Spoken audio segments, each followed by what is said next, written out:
The National Electrical Code requires that electric meters be installed in a readily accessible location, preferably on the exterior of the building. Accessibility is a key consideration so that utility personnel can easily read and maintain the meter without disturbing the occupants of the residence. Exterior mounting generally offers the best accessibility. However, the NEC does permit interior meter installations under certain circumstances, but with specific requirements. If the meter must be installed inside the building, it must be mounted on a non-combustible surface. This is a critical safety requirement to minimize the risk of fire. Acceptable non-combustible surfaces include a panel board or a metal box specifically designed for this purpose. The panel board or metal box provides a fire-resistant barrier between the electrical components of the meter and the surrounding combustible building materials. When mounting a meter on the exterior of the building, it must be securely attached to the siding.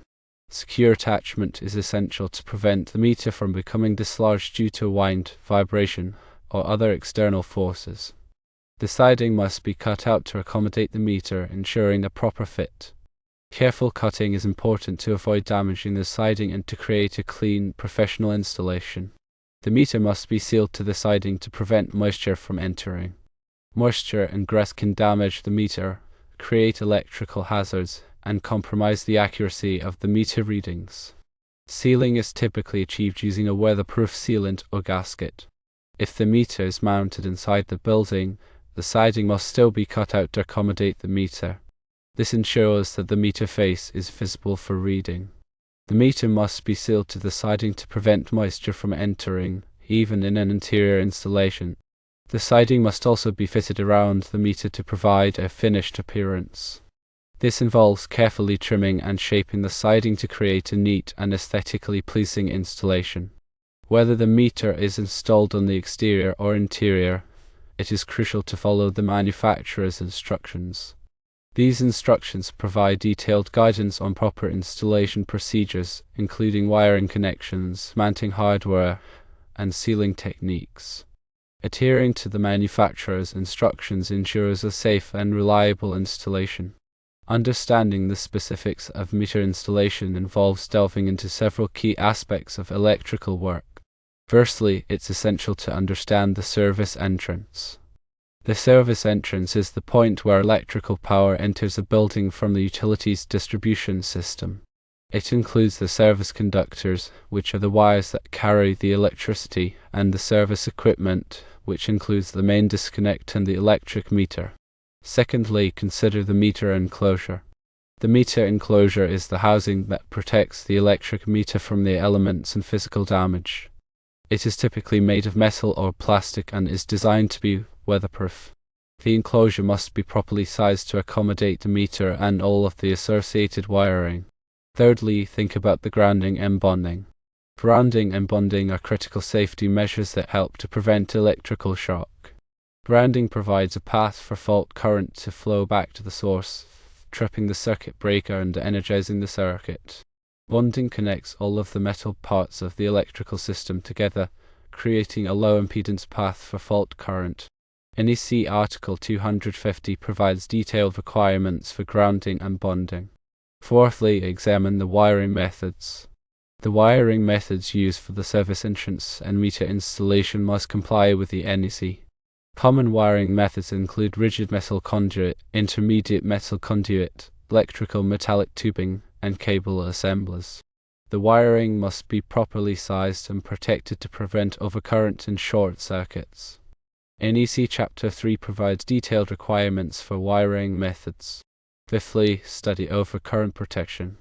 Overcurrent protection devices, such as circuit breakers and fuses, are designed to protect the electrical system from overloads and short circuits. The overcurrent protection devices must be properly sized and coordinated to ensure that they will trip before the conductors or equipment are damaged. NEC Article 240 provides detailed requirements for overcurrent protection. Now let's talk about installing a meter on aluminum siding. Installing an electric meter on aluminum siding requires special attention to detail to ensure a secure, weatherproof, and aesthetically pleasing installation. Aluminum siding presents unique challenges compared to other siding materials such as wood or vinyl, due to its conductivity, flexibility, and potential for corrosion. Firstly, preparation is essential. Before starting the installation, carefully inspect the aluminum siding to identify any damage, such as dents, scratches, or corrosion. Repair any damage before proceeding. Also, ensure that the area where the meter will be mounted is clean and free of debris. Secondly, cutting the siding. Accurately measure and mark the area where the siding needs to be cut to accommodate the meter enclosure. Use a specialized cutting tool designed for aluminum siding, such as a nibble or a fine-tooth saw, to make clean, precise cuts. Avoid using excessive force, which can damage the siding. Thirdly, mounting the meter enclosure. Select appropriate mounting hardware, such as stainless steel screws or bolts, that are compatible with aluminum siding and will not corrode. Pre-drill pilot holes through the siding and into the wall behind it to prevent the siding from buckling or cracking. Securely attach the meter enclosure to the siding, ensuring that it is level and plumb. Fourthly, sealing the enclosure. Apply a high-quality, weatherproof sealant around the perimeter of the meter enclosure where it meets the aluminum siding. This will prevent moisture from entering the enclosure and damaging the electrical components. Use a sealant that is specifically designed for use with aluminum to avoid corrosion. Fifthly, grounding and bonding. Properly ground and bond the meter enclosure to the electrical system in accordance with the NEC. This will help to prevent electrical shock and ensure the safe operation of the meter. Use appropriate grounding and bonding hardware, such as grounding lugs and bonding jumpers that are compatible with aluminum. Sixthly, wiring connections. Make all wiring connections in accordance with the NEC and the manufacturer's instructions. Use properly sized conductors and connectors that are suitable for the application. Ensure that all connections are tight and secure to prevent loose connections, which can cause overheating and electrical hazards. Seventhly, final inspection. After completing the installation, carefully inspect all aspects of the work to ensure that it is safe, compliant, and aesthetically pleasing. Check that the meter enclosure is securely mounted, properly sealed, and grounded and bonded correctly. Verify that all wiring connections are tight and secure. In addition to the practical aspects of meter installation, it's also important to be aware of the relevant electrical codes and regulations. The NEC provides comprehensive requirements for electrical installations, including meter installations. Local building codes may also have additional requirements. It's essential to consult with a qualified electrician to ensure that the meter installation complies with all applicable codes and regulations. Some additional considerations for meter installation are as follows. 1. Meter location.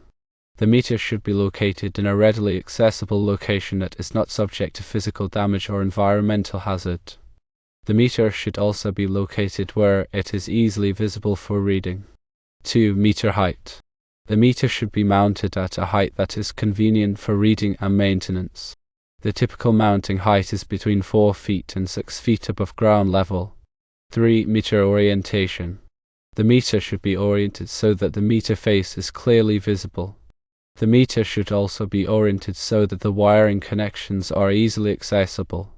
4. Meter protection. The meter should be protected from physical damage by a suitable enclosure or barrier. The meter should also be protected from environmental hazards such as moisture and sunlight. 5. Meter clearance. The meter should have adequate clearance around it to allow for reading and maintenance. The clearance should comply with the NEC requirements. 6. Meter grounding. The meter must be properly grounded to protect against electrical shock. The grounding conductor must be properly sized and connected to the grounding electrode system. 7. Meter bonding. The meter enclosure and all metal parts of the electrical system must be properly bonded together to create a low impedance path for fault current. 8. Meter labeling. The meter and all associated equipment must be properly labeled to identify their function and voltage rating. 9. Meter inspection. The meter installation must be inspected by a qualified electrical inspector to ensure that it complies with all applicable codes and regulations. 10. Permit requirements. In many jurisdictions, a permit is required for electrical work, including meter installations. It's important to obtain the necessary permits before starting the work. The NEC is updated every 3 years, so it's essential to use the latest edition of the code. The NEC is available from the National Fire Protection Association. When working with electricity, it's always important to take precautions to protect yourself from electrical shock. Always turn off the power before working on any electrical equipment. Use insulated tools and wear appropriate personal protective equipment, such as rubber gloves and safety glasses. If you are not comfortable working with electricity, it's best to hire a qualified electrician to do the work. Improper electrical work can be dangerous and can lead to fires, electrical shock, and other hazards. A qualified electrician has the knowledge, skills, and experience to perform electrical work safely and correctly.